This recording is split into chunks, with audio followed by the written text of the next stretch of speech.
It was a stormy afternoon when a shivering dog was spotted hiding under a bridge, soaked to the bone, eyes full of fear. The rain was heavy, and thunder rolled across the sky, but he stayed there, curled up, as if the whole world had forgotten him. As the wind howled and the streets emptied, he slowly began to follow. Step by step, without a sound, he trailed behind, his head low, his paws splashing in puddles, until he reached the doorstep. There was no barking, no begging, just a silent hope in his eyes. Bringing him inside felt like the right thing to do, though he was muddy and drenched, covered in leaves and tangled fur. Cleaning him up took time. Layers of dirt came off slowly, revealing a soft coat beneath. Even when touched with warm water, he didn't flinch. He stood still, patient, as if he had waited a long time for someone to care. When the rain finally stopped, the sky softened to gray, and he was taken out for a walk. He didn't pull or bark. He walked beside calmly, looking up every now and then with quiet eyes that seemed to ask if it was okay to trust. But later, when placed in a cage for rest, his expression changed. That small tail, which had started to wag, lowered again. His eyes dimmed, and the corners of his mouth dropped. That look said more than words ever could. So the door was opened, and he was allowed to lie freely on a soft blanket instead. No leash, no lock, just space.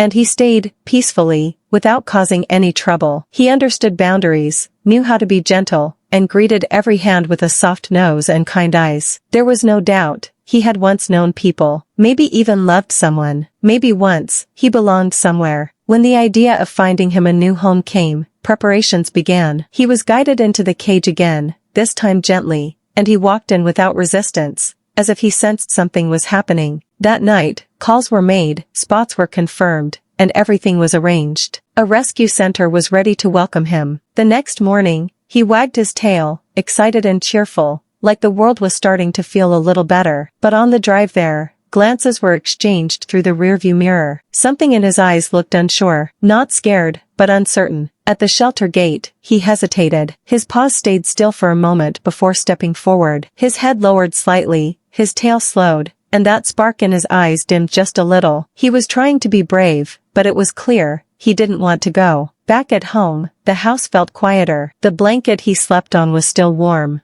But the way he looked before walking into that shelter kept coming back. Those eyes that asked something no one could answer. That evening, the car turned around and went back. And there he was, curled up in the corner, waiting. When the leash came out again, he stood up with a wag. He was coming home, for good this time. No more cages, no more temporary stays, just a forever home. From that day on, everything changed. The dog under the bridge had become the baby of the house. He met the cats, approached them gently, and quickly learned the rhythm of home life. He followed footsteps down hallways, napped in sunlit corners, and leaned against warm legs during quiet nights. Slowly, he began to play a little more. He'd steal a sock, roll on the bed, or gently nudge a hand for attention. There was mischief now, but the good kind, the kind that only shows up when a heart starts to heal. It was as if he finally understood, he was safe, loved, home. And looking at him now, compared to the day he stood under that cold, rainy bridge, it's hard to believe he's the same dog. The fear in his eyes has been replaced with light. His posture, once stiff and unsure, now soft and relaxed. His tail wags at the sound of a name he knows belongs to him. That transformation says everything. Sometimes, all it takes is one kind choice on a stormy day to change a life forever.